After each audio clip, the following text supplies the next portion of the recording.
Hey boys and girls, how's it going? Today you tried to solve your own percent problems.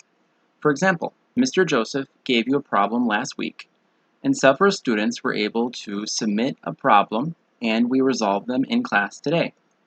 Some of the students decided to compare two different things and find the percent. Others tried to find a percent on how much was being spent, or use some of the examples on page 11, 12, and 13 in Book 6A, Chapter 6.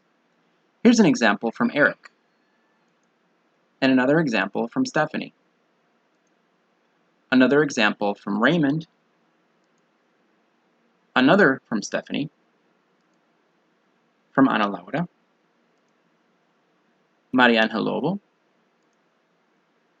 and from Isabella. Today, if you'd like to try to solve these problems and let Mr. Joseph know if you're able to solve them, we will continue to do more and more problems this week. So, we'll see you on Thursday.